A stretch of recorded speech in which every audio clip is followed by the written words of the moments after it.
इस वक्त हमारे साथ मौजूद है पद्मश्री धर्मपाल सैनी जी, जिन्हें प्रदेश में ताऊजी के नाम से जाना जाता है। नक्सलियों द्वारा अगवा किए गए कोबरा बटालियन के जवान को रिहा करने में ताऊजी ने अपनी महत्वपूर्ण भूमिका निभाई है। उनसे जानेंगे कि किस तरह से इस अभियान को अंजाम दिया गया। सबसे पहले बहुत बहुत बधाई आपको सैनी जी कि आपके नेतृत्व में जवान को रिहा किया गया। धन्यवाद जी, आपसे जानना चाहेंगे कि किस तरह से इस अभियान को अंजाम दिया गया, कब आपके पास फ़ोन आया और इस पूरी अभियान की तैयारी की गई? देखिए, चिंतित तो अपन लोग सभी थे कि जवान अगवा हो गए हैं और ऐसी घटना हुई है। उसी दौरान 5 तारीख को मेरे से संपर्क हुआ पुलिस विभाग के द्वारा किया गया और वार्ता के लिए पूछा गया। तो मेरे मन में सवाल था कि भाई क्या वार्ता की और किनसे करनी होगी। वो मैंने सवाल किए तो उन्होंने बाद में बताने कहा। और 6 तारीख को जब मैंने सवेरे अखबार देखा तो उसमें मध्यस्थता की बात जो जनरल कमेटी के प्रवक्ता हैं श्री विकल्प उनके द्वारा रखी गई थी। तो जब दूसरी बार फ़ोन आया तो मैंने अपनी मध्यस्थता के लिए उनको स्वीकृति कर दी। और 7 तारीख को हम लोग यहाँ से 5:30 बजे निकले। मुझे ये भी कहा गया कि आप चाहें तो एक आदमी साथ में रख सकते हैं। तो मैंने अपने एक पुराने कार्यकर्ता श्री जयरुद्र करे को अपने साथ लिया और मुझे यही बताया गया कि जो श्री तेलामई जी हैं जो गोंडवाना समाज के अध्यक्ष हैं और गोंडवाना समाज की जो उपाध्यक्ष हैं सुखमती हपका जी, ये इन दोनों को भी वहाँ सम्मिलित किया गया।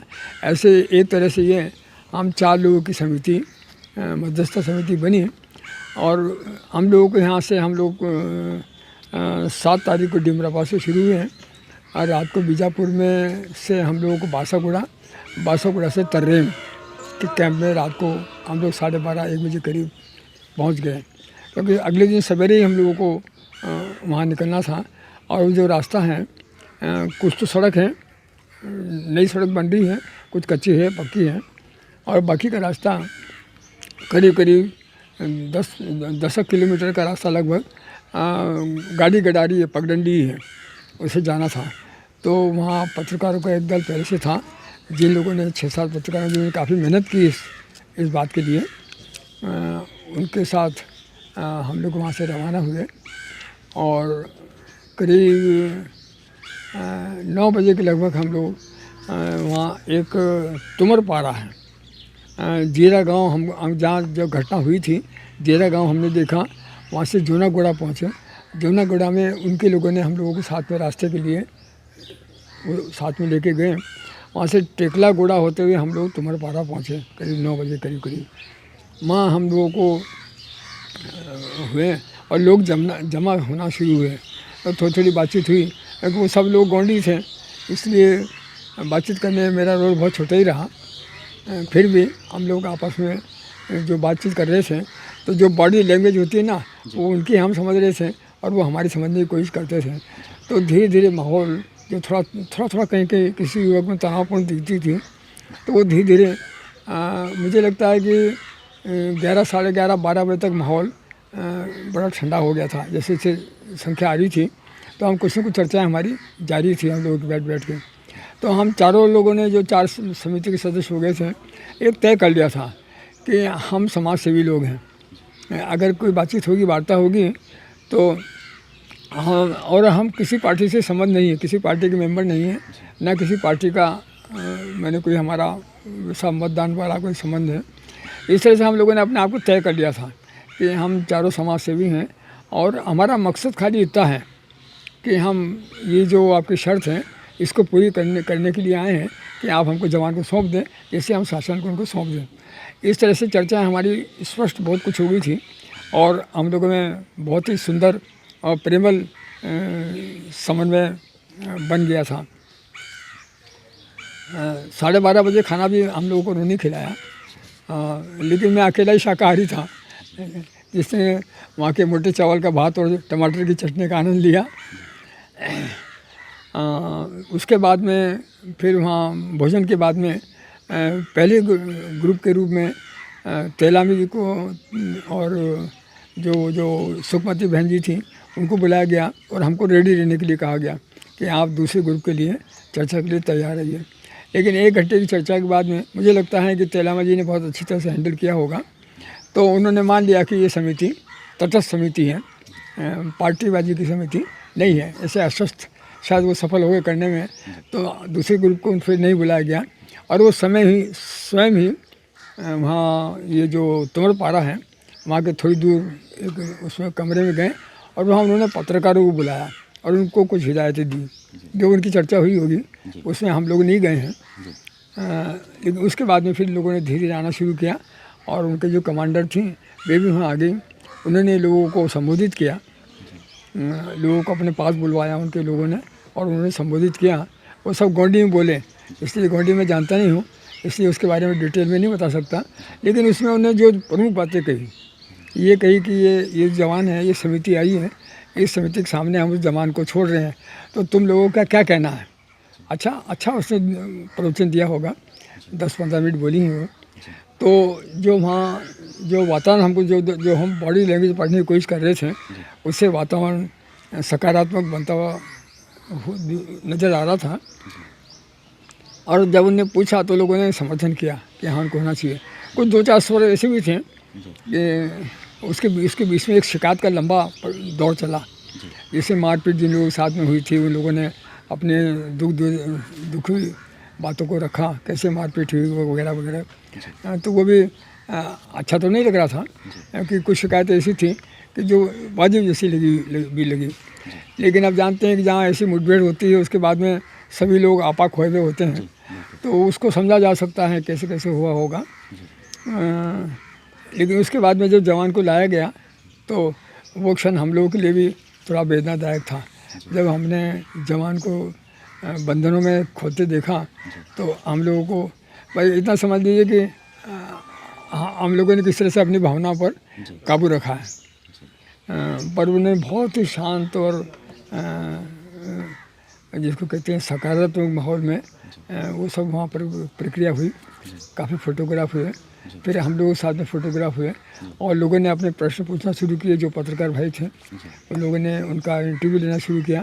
तो करीब सबके प्रश्न में उन्होंने ये कहा कि कॉमन प्रश्न थे सबके कि मेरे को ना आतंकित किया गया, ना मुझे प्रताड़ित किया गया, ना मुझे कोई चोट पहुँचाई गई है, खाना वगैरह दिया गया है वगैरह वगैरह। फिर ये भी पूछा गया कि आप पकड़ में कैसे आ गए। तो उन्होंने कहा कि जब एनकाउंटर हो रहा था तब मैं बेहोश हो गया था और जब मेरा होश खुला तब तक सब खत्म हो चुका था। मैं अकेला आ रहा था तो मुझे अगवा किया गया। कुछ आपसे भी चर्चा हुई नक्सलियों की, आपके बारे में जानने की कोशिश की? हाँ, उन्होंने जो वही कॉमन सवाल जो उनसे वहाँ अकेले में किए थे वही जो मेरे पास आके बैठते रहे, बातचीत करते रहे धीरे धीरे कि आप क्या करते हैं। फिर वहाँ उन्होंने कहीं वो 2-3 बार ये भी कहा था कि इनको पद्मश्री मिला है, तो वो भी एक भाई ने पूछा कि कब मिला वगैरह वगैरह और क्या कर रहे हैं। तो मैंने सब बताया कि हम बालिकाओं की शिक्षा करते हैं और तो आपको समाज सेवा कैसे मिला, आप शिक्षा में काम करते हैं। मैंने कहा मैं शिक्षा के द्वारा आर्थिक, सामाजिक, सांस्कृतिक ये सब कार्यों को अंजाम देता हूँ, खाली किताबों की शिक्षा नहीं देता हूँ। तो शायद उनको लगा होगा ये समाज सेवा काम कर रहे हैं शिक्षा के द्वारा, तो मुझे समाज सेवा कार्य मिला। फिर ये भी कहा गया कि भाई इनका फ़ोटो हमको मिलना चाहिए। जो शर्तें जो उनकी मांग थी इनमें शर्त के रूप में नहीं रखा था, कुछ भी अपनी मांग के रूप में रखा था। फिर जब उनका हिंदी मेरे को सुनाया गया तो इसमें ये भी आया कि जैसे आप हमारे ऊपर आग्रह करते हैं कि आप इनको मुक्त करिए, ऐसे इस बारे में क्यों नहीं सोचा जाता है कि जो निर्दोष लोग हैं उनको भी रिहा किया जाए। ये ऐसे उनकी ये चर्चाएँ वहाँ आती रही। फिर जब फोटोग्राफी हो रही थी तो जयरुद्र भाई की और मेरी उनके परिवार से विस्तृत चर्चा हो चुकी थी। तो जयरुद्र भाई को मैं बता चुका था, तो हम दोनों ने उनको अपने घर की स्थिति से अवगत छोटे टिप्स दे करके जब फोटोग्राफी के बीच में उन्हें करा दिया, जिससे थोड़ा उन्होंने स्वस्थ महसूस किया। फिर उनका आग्रह रहा कि नहीं चलें हम। तो वहाँ ये भी तय हो गया था कि हमको अगर काफ़ी जानकारी लेनी है तो रात को ठहरना पड़ेगा। तो मैंने उनको अनुमति दे दी थी कि रात को ठहर सकते हैं, ठहरेंगे हम, कोई चिंता की बात नहीं, खुले में मैदान में सोएंगे।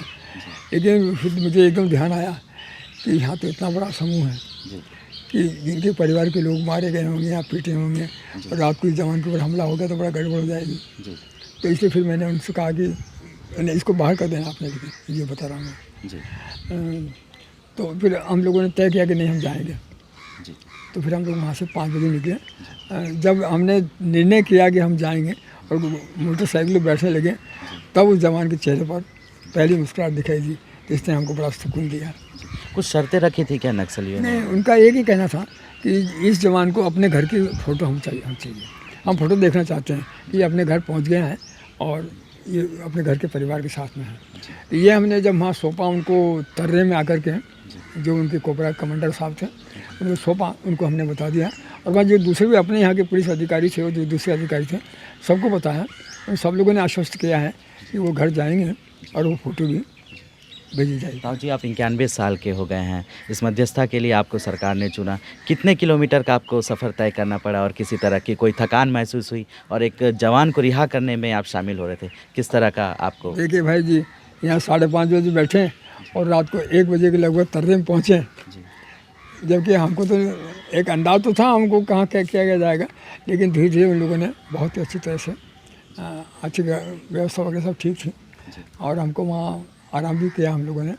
सबका बहुत ही सहानुभूतिशील दृष्टिकोण से रहा हम लोग। जो अगले जो सुबह जो हमारा कार्यक्रम हुआ, जैसे मोटरसाइकिल जाना पड़ा, तो मुझे हार्निया का परेशानी है, तो मुझे अपने उनसे कहना पड़ी, ड्राइवरों से मोटरसाइकिल, कि भाई देखो, एक तो मैं 90 साल का हो गया, 91 चल रहा है, ऊपर से मैं हार्निया का परेशानी है, तो तूने बहुत जंप मत कराना जवानी के।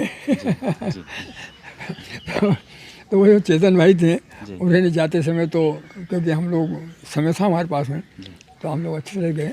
परेशानी तो होती है, लेकिन क्योंकि हम, जब मेरा स्वभाव रहा है कि जब कोई चुनौती आ जाए, कोई मिशन स्वीकार कर लेता हूँ, तो भूटान की जो यात्रा मैंने 14-15 साल की हैं, तो उसमें कोई कठिनाई ऐसी नहीं थी कि जिसको हमको वहाँ सहन करना नहीं सीखे हों। तो जो विनोबा जी के साथ में जो भूटान के अंदर घूमते थे, तो बहुत कुछ सहन करना सीख चुके हैं। आपसे एक आखिरी सवाल है कि ये जानना चाहेंगे, पिछले 4 दशक से आप बस्तर में सेवा दे रहे हैं, बाकायदा 37 आश्रम हैं जिसमें नक्सल प्रभावित क्षेत्रों में भी है। क्या लगता है इस नक्सल समस्या का कैसे हल हो पाएगा? देखिए भाई जी, ये बड़ा जटिल सवाल है और इसका कोई किसी के पास एक हल नहीं है। लेकिन अंत तो सारे युद्ध भी बड़े बड़े युद्ध हैं, वो टेबल पर ही ख़त्म होते हैं।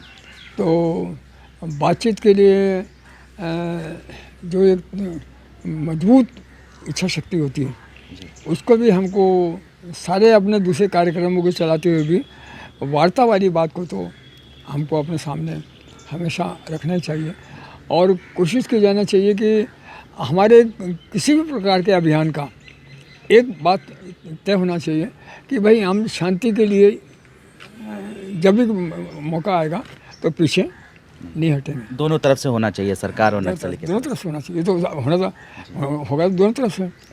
क्योंकि आखिर जो लोग हैं वो तो अपने ही हैं, अपन अंदर ही हैं, अंदर सब कर रहे हैं, तो अपन कोई ऐसा तो नहीं कह सकते कि नहीं हम जो चाहेंगे वही करेंगे। तो जहाँ तक मेरा व्यक्तिगत सवाल है, और मैं गांधीयन हूँ, मैं तो यूँ भी शांति का ही सिपाही हूँ। तो हाँ, उन्होंने अपनी विज्ञप्ति में ये भी कहा हुआ है कि जो पहले हमने बातचीत की है उसमें हथियार डाल के नहीं की है हमने। तो उन्होंने अपनी मंशा जाहिर कर दी कि अगर हम बातचीत करेंगे तो हथियार डाल के नहीं करेंगे। लेकिन ये अभी उन्होंने अपनी बात रखी है। पर कोई भी चीज़ जब हम शांति स्थापित करना चाहते हैं तो कोई बाधा अंतिम नहीं होती है, उनको सुलझाया जा सकता है। मैं मानता हूँ कि जो समस्या होती है मानव बुद्धि की, और मानव बुद्धि सुलझाई जा सकती है। तो आप देख सकते हैं कि जिस तरह से सैनी जी ने बताया कि पूरी तरह से इस अभियान को कैसे अंजाम दिया गया, कैसे नक्सलियों तक पहुंचा गया, पूरी तरह से जो वहां अभियान चलाया गया, जन अदालत लगाई गई, पूरी तरह से सकारात्मक माहौल देखने को मिला। और यही वजह रहे कि सही सलामत जो मध्यस्थता टीम गई हुई थी वो जवान को रिहा करके ले आई। हालांकि सैनी जी का ये भी कहना है कि अगर नक्सल समस्या का अंत करना है, इसका हल निकालना है, तो शांति वार्ता सबसे अहम मुद्दा है और जिसमें सरकार को और नक्सलवाद को दोनों को बैठ के बात करना चाहिए, तभी इस नक्सलवाद का अंत होगा। वहीं उनका कहना है कि बस्तर में जल्द से जल्द शांति व्यवस्था स्थापित होगी तो बिल्कुल बस्तर का भी विकास होगा। अशोक नायडू, ETV भारत, बस्तर।